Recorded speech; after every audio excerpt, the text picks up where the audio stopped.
अमर छत्तीसगढ़ में आपका स्वागत है। मैं हूं आपके साथ आयुषी ओझा। बुलेटिन की शुरुआत करते हैं। 10वीं और 12वीं के बोर्ड के छात्रों का इंतजार खत्म हुआ। कल 10वीं और 12वीं बोर्ड के रिजल्ट आएंगे। स्कूली शिक्षा मंत्री प्रेमसाय सिंह टेकाम 12 बजे रिजल्ट जारी करेंगे। छात्र माशिम की वेबसाइट cgbsc.nic.in पर के साथ ही न्यूज 18 की वेबसाइट पर रिजल्ट देख सकेंगे।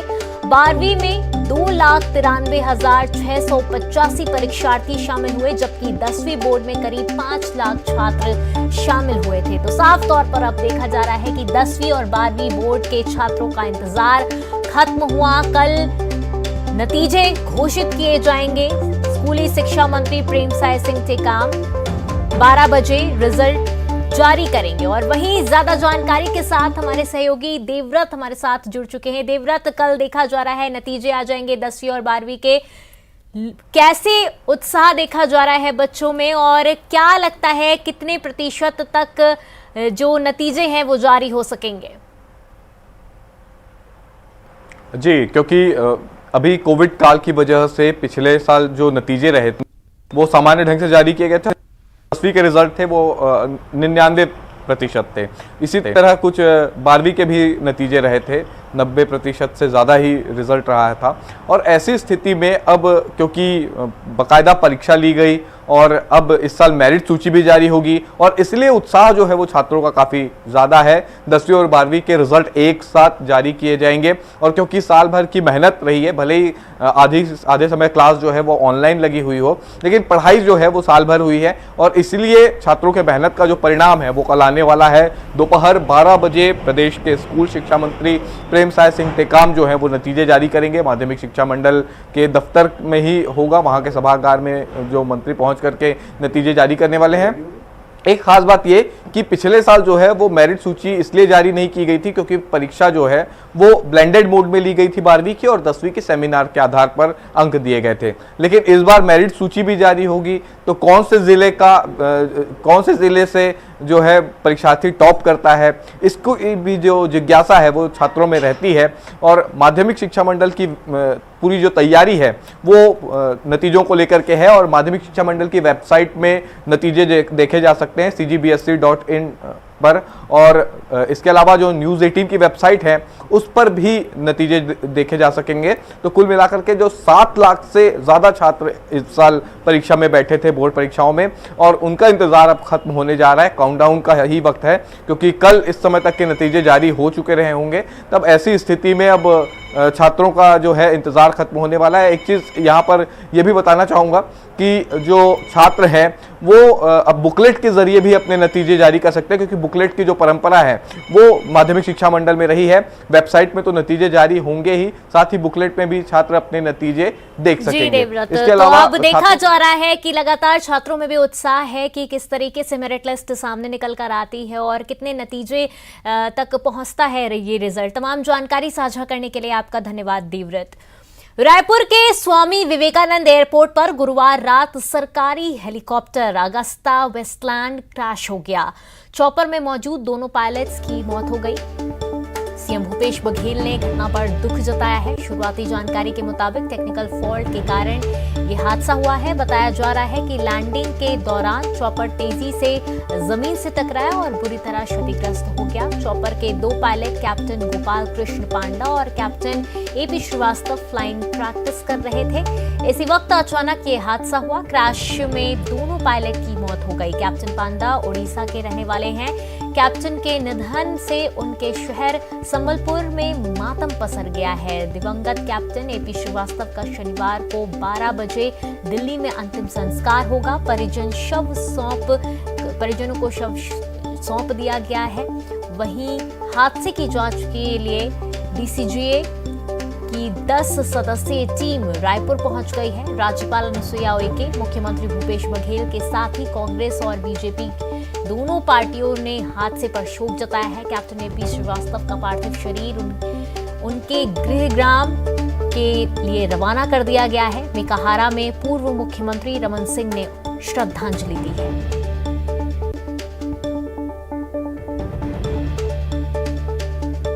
एयरपोर्ट के ठीक पीछे इस वक्त हम मौजूद हैं, जहां पर ये पूरा हादसा पेश आया था। आप ये जो प्लेन देख रहे हैं ठीक रनवे पर ही दिखाई दे रही है और रनवे पे ही ये हादसा हुआ था। अभी जहां पर प्लेन पहुंची है ठीक वहीं पर हेलीकॉप्टर गिरा हुआ था। मलबा भी अभी वहीं पड़ा हुआ है और जिस तरह से प्लेन सही तरीके से टेक ऑफ कर सके, लैंडिंग कर सके, इसलिए मलबे को फिलहाल हटाया गया है। और जिस तरह से ये पूरी घटना हुई है उसको लेकर के कई तरह के सवाल उठ रहे हैं, क्योंकि सरकारी हेलीकॉप्टर था गुस्ता, और ऐसे में आप देखेंगे कि जो स्थिति थी उस समय क्या रही होगी, ये तो पूरी तरह से जांच का विषय है। और अभी रायपुर एयरपोर्ट के पास आप देखिए पीछे जैसे ही लोगों को पता चल रहा है, लोग यहाँ पर पहुंच रहे हैं। नहीं, मैं मतलब कल मैं रात को देखा था, मतलब क्या वो 9:10 के आसपास ना, ये मतलब लैंड हुई थी ऊपर से, वही मुश्किल से आप रखिए तो मतलब 100 फीट के ऊपर गई थी, फिर वहां से ना मतलब यूं राउंड होकर के वो फिर नीचे गिर गई। राउंड होकर के गिरी, तो आग लगी थी क्या उसमें? नहीं, आग नहीं लगी थी। आग नहीं लगी? उतना दिखाई नहीं दिया, मैं दूर में था ना, तो आवाज आई थी। तो यहीं पे काम कर रहे थे आप? हाँ, नहीं मतलब रात थी ना, मतलब मैं ऐसे घूम रहा था यहाँ पे, तो मुझे दिखा था रात में। जी। अच्छा, तो उसके बाद फिर किस तरह की स्थिति बनी, यहाँ कुछ देखने के लिए आप आए क्या पास? नहीं, मैं नहीं आ पाया ना, फिर मैं तो जा रहा था, फिर मैं उतना पता नहीं चला मुझे। तो ये प्रत्यक्षदर्शी हैं, उस समय घटना के समय यहीं पे पास में ही थे और उसके बाद इन्हें जो है पूरी घटना दिखाई दी। हालांकि जो 2 पायलट हैं उनकी मौत हो चुकी है और जी के पंडा और केपी श्रीवास्तव जो कि कुशल पायलट कहे जाते थे, और ये भी कहा जा रहा था कि ट्रेनिंग की जो है प्रैक्टिस चल रही थी नाइट में, और इस दौरान ये पूरा हादसा हुआ। कई तरह के सवाल अब तक के उठते आए हैं और ऐसे में जब ये पूरा हादसा होता है तब सवाल और भी उठेंगे। देखना ये होगा कि जांच के बाद क्या कुछ सामने आता है और सरकारी हेलीकॉप्टर क्यों इस तरह से गिरा, क्यों ये हादसा हुआ, इसका पता चल पाता है। कैमरा पर्सन इमरान कुरैशी के साथ देवव्रत भगत, न्यूज़ 18 रायपुर। और वहीं ज्यादा जानकारी के साथ हमारे सहयोगी युगल हमारे साथ जुड़ चुके हैं। युगल, आपसे जानना चाहेंगे क्या अभी तक जांच में स्पष्ट हो सका है कुछ भी, और साथ ही साथ देखा जा रहा है कि जो स्थिति, जो प्रारंभिक जांच हुई उसमें अभी तक टेक्निकल इशू बताया जा रहा है?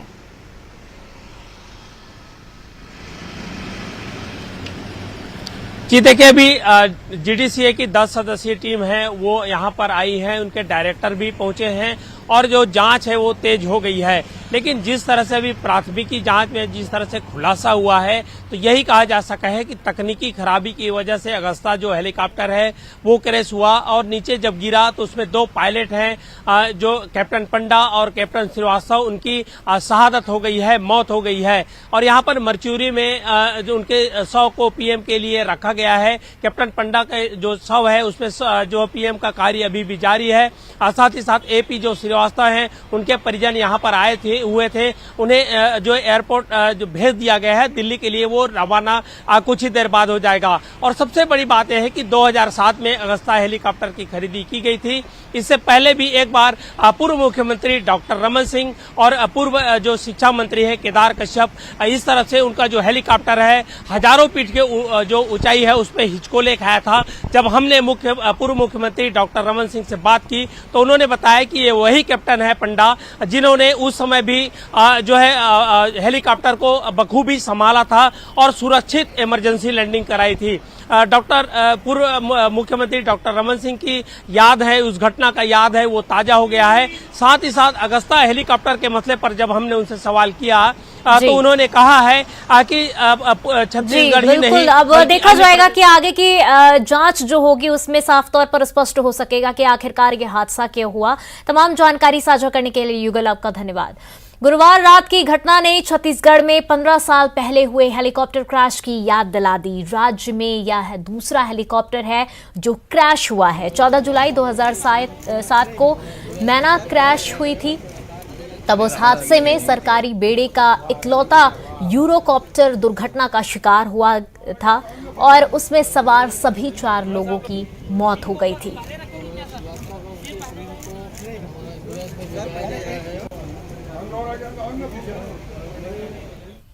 राजस्थान के उदयपुर में कांग्रेस का चिंतन शिविर चल रहा है। 13 मई से 15 मई तक चलने वाले चिंतन शिविर में छत्तीसगढ़ में मुख्यमंत्री भूपेश बघेल, पीसीसी अध्यक्ष मोहन मरकाम, गृह मंत्री ताम्रध्वज साहू, टीएस सिंहदेव समेत पार्टी के दर्जन भर नेता शामिल हुए हैं।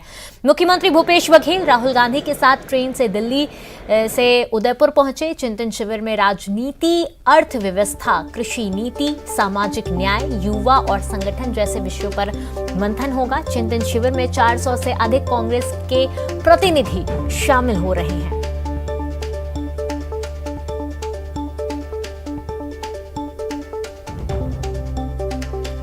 तो देखा जा रहा है कि चिंतन शिविर में शामिल हुए हैं भूपेश बघेल और साथ ही साथ उनके राहुल गांधी उदयपुर पहुंचे हुए हैं। कांग्रेस का चिंतन शिविर चल रहा है। 13 मई से 15 मई तक चलने वाले इस चिंतन शिविर में छत्तीसगढ़ में मुख्यमंत्री भूपेश बघेल और पीसीसी अध्यक्ष मोहन मरकाम साथ तमाम नेता शामिल हुए हैं।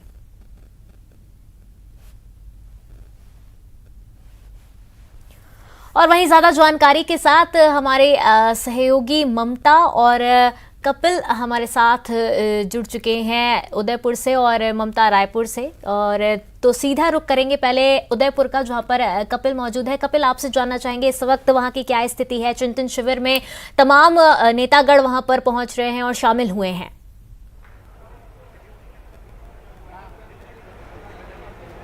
जी बिल्कुल, देखिए कांग्रेस का पूरा डेलीगेट्स ताज अरावली रिसोर्ट जो कि कांग्रेस के नव संकल्प शिविर का स्थान है, यहाँ पर रिजॉर्ट के अंदर मौजूद है। सोनिया गांधी, राहुल गांधी और प्रियंका गांधी भी रिजॉर्ट के अंदर मौजूद है और तकरीबन 20 मिनट का समय बचा है। इस शिविर का औपचारिक आगाज 20 मिनट बाद होगा। 2 बजे सोनिया गांधी जो है वो जो चिंतन शिविर के लिए जो डोम बनाया गया है उस डोम के अंदर पहुंचेगी और वहां पर राजस्थान के प्रदेश कांग्रेस कमेटी के अध्यक्ष गोविंद सिंह डोटासरा बतौर मेजबान सोनिया गांधी का स्वागत करेंगे और उसके बाद में 2:10 पर सोनिया गांधी जो है वो संबोधित करेगी। सोनिया गांधी के संबोधन के साथ में जो ये नव संकल्प शिविर है इसका आगाज होगा। आप देखिए हम इस समय मीडिया ब्लॉक में मौजूद हैं और मीडिया ब्लॉक में सोनिया गांधी के भाषण को दिखाने की व्यवस्थाएं की जा रही है। तो सोनिया गांधी का जो भाषण होगा वो मीडिया ब्लॉक में बताया जाएगा कि वो क्या सोच के साथ में इस नव संकल्प शिविर का आगाज करने जा रही है। 3 दिनों तक वे किस दिशा में डिस्कशन कांग्रेस कमेटी करने वाली है। दूसरी ओर देखिए जिस तरह से कांग्रेस के बड़े नेताओं से हमारी बात हो रही है, कांग्रेस के बड़े नेताओं ने ये स्पष्ट कर दिया है कि ये 3 दिन जब गुजरेंगे उसके बाद में कांग्रेस पार्टी एक नए स्वरूप में नजर आएगी। कांग्रेस पार्टी पूरी तरह से बदली हुई नजर आएगी, जैसा कि केसी वेणुगोपाल, अजय माकन और अन्य नेता भी स्पष्ट कर चुके हैं कि बूथ से लेकर एआईसीसी तक बड़े बदलाव किए जाएंगे और नया स्वरूप संगठन को देने की कोशिश होगी। नए स्वरूप में आप देखिए अब तक कांग्रेस बूथ और ब्लॉक में काम करती थी, इसके बीच में कोऑर्डिनेशन के लिए मंडल समितियां बनाने के लिए प्रस्ताव पारित कराए जाएंगे, युवाओं की ज्यादा से ज्यादा भागीदारी हो ये कोशिश की जाएगी। जैसा कि इस नव संकल्प शिविर में ही युवाओं को भागीदारी देना शुरू कर दिया है। तकरीबन 50% ऐसे डेलीगेट्स हैं जो 40 साल से कम उम्र के हैं। तो अभी से युवाओं को ज्यादा से ज्यादा पार्टी में मौका देने की कवायद शुरू हो चुकी है और अब भी ये प्रस्ताव पारित कराया जाएगा कि कोई भी कमेटी बनेगी उस कमेटी में 50% हिस्सेदारी जो है वो युवाओं को दी जाए। सबसे महत्वपूर्ण बात देखिए, अभी तक जो पार्टी के सर्वे होते थे वो विभिन्न एजेंसियों के मार्फत कराए जाते थे। एजेंसी की जो सर्वे रिपोर्ट सामने आती थी उसी के मार्फत पार्टी अपनी रूपरेखा तय करती थी। लेकिन इस बार ये इस नव संकल्प शिविर में तय किया जाएगा कि पार्टी जो है वो अपने अंदर एक विंग तैयार करेगी, सर्वे विंग तैयार होगी जो पार्टी के अंदरूनी सर्वे करेगी और उसी के आधार पर आपको रोकना चाहूंगी। इस वक्त विकास उपाध्याय जो कि सचिव हैं आईसीसी के, वो हमारे साथ जुड़ चुके हैं। विकास जी भी आपका बहुत बहुत स्वागत है न्यूज 18 में। आप भी पहुंचे हुए हैं इस चिंतन शिविर में। किस तरीके की रणनीति देखी जा रही है और किन मुद्दों पर इस दौरान बातचीत हो सकती है? सर, परंपरा है जो जब से कांग्रेस पार्टी का निर्माण हुआ, आजादी की लड़ाई से लेकर जब आज देश को आजाद कराया गया, जब से कांग्रेस पार्टी फॉर्म हुई है तब से चिंतन शिविर के दौर चलते हैं। और चिंतन शिविर में कांग्रेस पार्टी में आने वाली दिनों में कैसे काम होगा, कैसे और नई नई चीजों को करना है, उसको लेकर सब अपने अनुभव को शेयर करते हैं। अलग अलग समितियां बनती हैं, उन समितियों में डिस्कशन होता है और देश के तमाम वो नेता वो सब इसमें इन्वॉल्व होते हैं और उसको लेकर ये बड़ा आयोजन किया जाता है। जी विकास जी, आपका हमारे साथ जुड़ने के लिए धन्यवाद।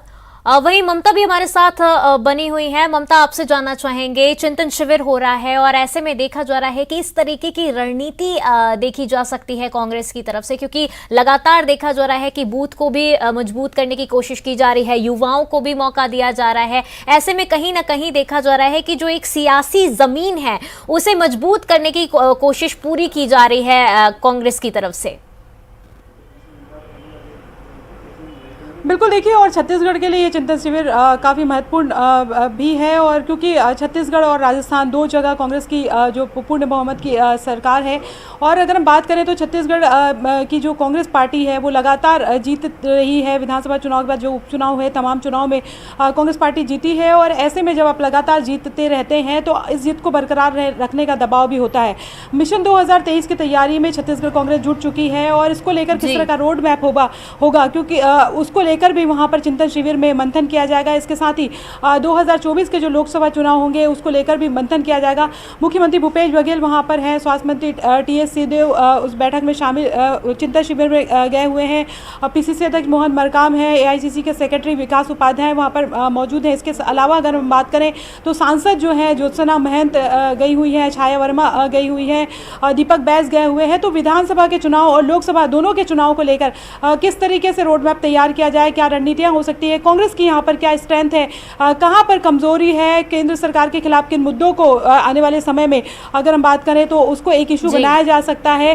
खासतौर पर अगर हम बात करें, मुख्यमंत्री भूपेश बघेल भी बता रहे थे, और जिस तरीके से एजेंडा रखा है कांग्रेस ने 6 मुद्दे जो है उस पर खासतौर पर चर्चा होगी। उसमें अगर बात करें तो राजनीति है, बेरोजगार है, और इसके साथ ही अगर हम बात करें तो अलग अलग जो मुद्दे हैं, करीब 6 मुद्दे जो हैं, आर्थिक जो स्थिति है उसको लेकर यहाँ पर मंथन किया जाएगा। तो जी बिल्कुल, तमाम मुद्दे उठाए जाएंगे इस चिंतन शिविर पर, उस पर बातचीत होगी। आप दोनों का शुक्रिया कपिल और ममता हमारे साथ जुड़ने के लिए और तमाम जानकारी साझा करने के लिए।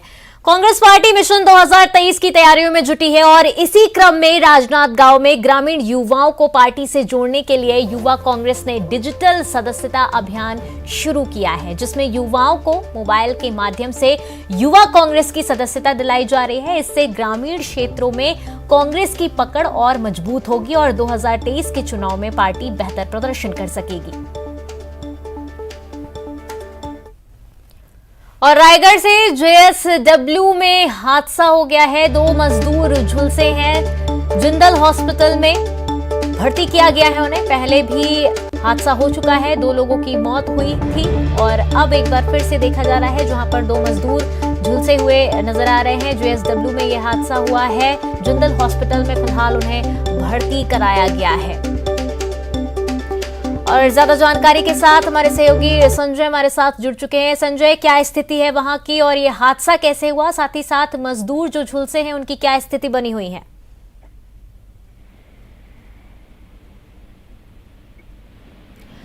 संजय, आपको हमारी आवाज आ रही है?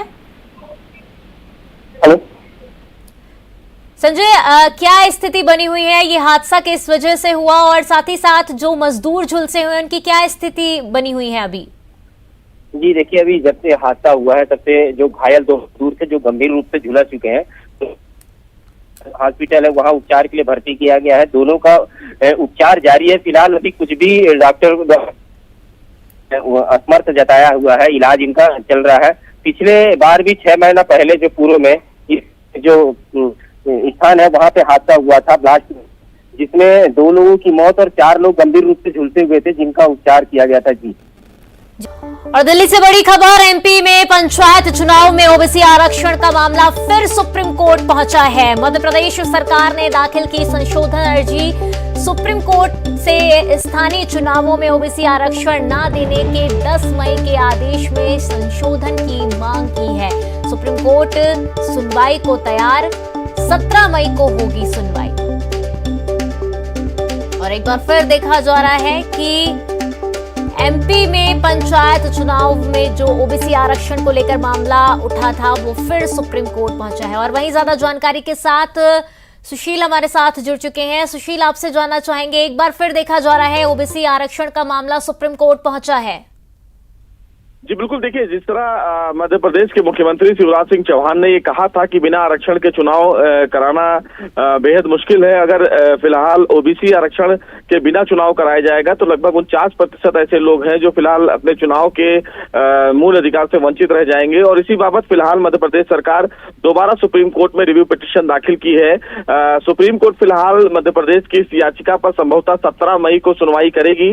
17 मई को मध्य प्रदेश के ओबीसी को लेकर जो फिलहाल सुप्रीम कोर्ट ने आदेश जारी किया था, जिसमें ये कहा था कि बिना ओबीसी आरक्षण के ही चुनाव प्रक्रिया को मध्य प्रदेश सरकार आगे बढ़ाए, और उसी आदेश के खिलाफ दोबारा मध्य प्रदेश सरकार सुप्रीम कोर्ट पहुंची है।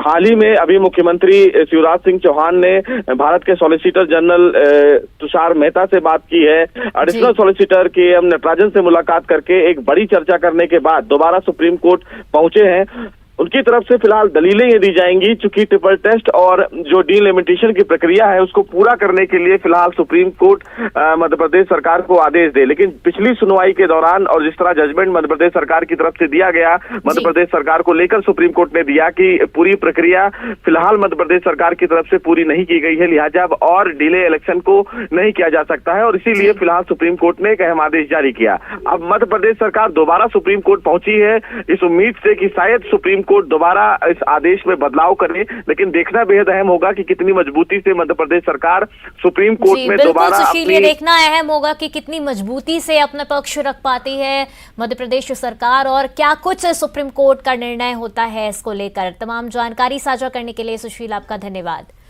और फिलहाल इस बुलेटिन में इतना ही। खबरों का सिलसिला लगातार जारी रहेगा।